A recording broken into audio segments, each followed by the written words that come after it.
नमस्कार मंडळी. आज मी तुम्हाला अशी काही रेसिपी दाखवणार आहे. त्याच्यामध्ये भरपूर प्रोटीन आहेत. जिम जाणाऱ्या लोकांसाठी पण हा पदार्थ खूप छान आहे. तसेच मुलांच्या डब्यात देण्यासाठी व संध्याकाळी जेवण बनवायचं नसेल तर अशा प्रकारचा पदार्थ बनवला 2-3 जरी खाल्ले ना तरी पोट भरतं.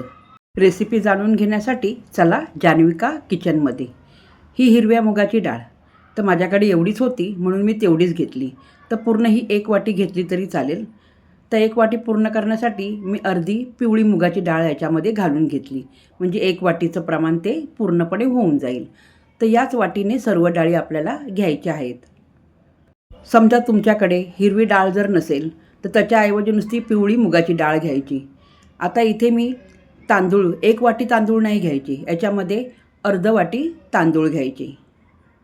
वाटी घेताना तुमच्या घरच्या व्यक्तींचा अंदाज बघून वाटीचं माप ठरवा. आता याच्यामध्ये मी ओट्स घेतले आहे. तो ओट्ससुद्धा अर्ध वाटीच घ्यायची. त्याच्यानंतर याच्यामध्ये घालायची आहे चणा डाळ 1 वाटी पूर्णपणे. आणि 1 वाटी याच्यामध्ये अजून घालायची आहे तूर डाळ. तीसुद्धा पूर्णपणे 1 वाटी भरून घ्यायची. आता याच्यामध्ये घालायचं आहे 1 चमचा मेथीचे दाणे. आता या सर्व डाळी चांगला मिक्स करून घ्यायच्या आणि 2-3 पाण्याने स्वच्छ धुवून घ्यायच्या. 2-3 पाण्याने स्वच्छ धुवून घेतल्यानंतर भरपूर पाणी घालून ही डाळ जवळजवळ 4 तास तरी चांगली भिजवून द्यावी. आता ही भिजवलेली डाळ बाजूला ठेवून पुढचे साहित्य सांगते. चांगले 9 ते 10 हिरव्या मिरच्या घेतल्या आहेत. अर्धा इंच आल्याचा तुकडा आहे. चांगल्या लसूण पाकळ्या घेतल्या आहे 4-5 मोठ्या. आणि मध्यम आकाराचा एकच कांदा घ्यायचा. कांदा जास्त नाही घ्यायचा. आणि मुठभर कोथिंबीर बारीक चिरून घ्यायची आहे. तर हिरव्या मिरच्या आणि कांदा मी चॉपरमध्ये घालून बारीक करून घेणार आहे, कारण त्याच्यामध्ये हिरवी मिरची आणि कांदा खूप छान बारीक होतो. आता ही 4 तास भिजवलेली डाळ बघा छान अगदी फुलून आली आहे. डाळ मस्तपैकी भिजून झाली. आणि तुम्हाला जर का 9 वाजता जर नाश्ता करायचा असेल ना तर सकाळी 5 वाजता ही डाळ भिजत घालावी. 9 वाजेपर्यंत छान डाळ भिजवून होते. आता या डाळीतलं पाणी आहे ना थोडंसं 1 वाटीभर काढून घ्यायचं आणि बाकीचं डाळीतलं पाणी फेकून द्यायचं आहे.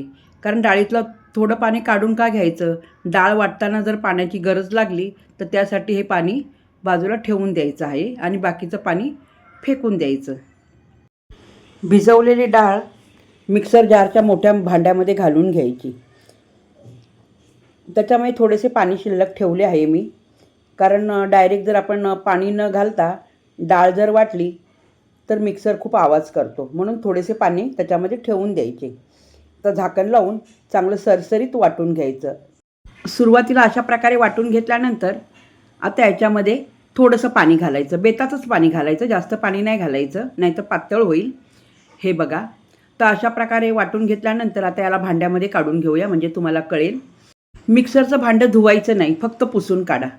त्याला हिसळून काढायची काहीच गरज नाही. आलं आणि लसूण किसून घेतलं ना चव खूप छान लागते. पेस्ट नका वापरू. तवा अगोदरच गरम करायला ठेवायचा. साहित्य आपलं पूर्ण मिक्स करेपर्यंत तवा चांगला गरम होईल. आता झाकण काढून आता याच्यामध्ये बारीक चिरलेला कांदा आणि मिरची घालून घ्यायची. मी पुन्हा एकदा सांगते, कांदा फक्त एकच घाला, मध्यम आकाराचा, पुरेसा असतो तेवढा. किसून घेतलेलं आलं लसूण, बारीक चिरलेली कोथिंबीर, त्याच्यानंतर चवीनुसार मीठ घालून घ्यायचं. तर इथे मी 1.5 चमचा मीठ घालून घेतले आहे. आणि जिरे ना चांगले असे हाताने कुस्करून घालायचे. चव पण छान येते आणि दिसायलासुद्धा छान दिसतात. याच्यामध्ये आता मी घालणार आहे 1 टीस्पून हिंग पावडर. त्याच्यानंतर घालायची 1 चमचा हळद पावडर. त्याच्यानंतर घालायची आहे 1 टीस्पून आमचूर पावडर. आमचूर पावडर जर नसेल तर अर्ध्या लिंबाचा रस घालायचा. आता हे सर्व घातलेले साहित्य चांगले मिक्स करून घ्यायचे. जेवढे आपण वाटताना पाणी घेतले तेवढेच पाणी घ्यायचे, पाण्याचा जास्त वापर नाही करायचा. तरच हे मस्त खुसखुशीत होतात आणि क्रिस्पी असूनसुद्धा मऊसूत होतात. याच्यामध्ये 1 टीस्पून मी इनो घालून घेणार आहे आणि तेवढेच पाणी 1 टीस्पून घालून चांगले पीठ हलके करून घ्यायचे. इनोच्या ऐवजी जर तुम्ही सोडाखार वापरला तर 1 टीस्पून सोडाखार घाला. पण माझे सांगणे असे आहे, सोडाखारच्या ऐवजी इनो घाला. खाऊन झाल्यावर पोट फुगल्यासारखे नाही वाटत. चांगले पीठ असे हलके होईपर्यंत 1 ते 2 मिनिट चांगले फेटून घ्यायचे. तवा आता आपला चांगला गरम झाला असेल. तुम्हाला दाखवते मी. तवा अशा प्रकारे गरम करा. हे बघा, पाणी शिंपडून दाखवते. पाणी टाकल्याबरोबर ते लगेच जळून गेले पाहिजे. अशा प्रकारे तवा गरम झाला पाहिजे. आता चांगलं मंद आचेवरती गॅस ठेवून मग तेल सोडायचे. चांगले तेल तव्याला लावून घ्यायचे अगोदर आणि त्याच्यानंतर मग एक पळी घेऊन चांगले असे गोलाकार आकार देऊन, जास्त पातळ नाही जास्त जाड नाही, अशा प्रकारे चांगला गोल गरगरीत चिला करून घ्यायचा. मंद आचेवरतीच एक बाजू चांगली होऊन द्यायची. याच्यावरती आता आपण मध्ये तेल सोडायचं आणि साईडला सुद्धा तेल सोडायचं आहे. आणि पटकन जर पलटी होत नसेल, उलातनी कशी मध्येच अडकते, तर अशा वेळी काय करायचं, एका ताटलीमध्ये पाणी घेऊन उलातनी चांगली पाण्यात बुडवून घेतल्याने तर चिटकलेला चिल्याचा भाग लगेच मोकळा होतो आणि पलटी करायला सुद्धा सोपे जाते. म्हणजे पलटी करताना चिकटलेला भाग लगेच मोकळा होतो. इतकी सोपी आयडिया आहे. चिला करताना, डोसा करताना किंवा भाकरी करताना चिकटत असेल ना, तर उलातनी लगेच पाण्यामध्ये बुडवायची.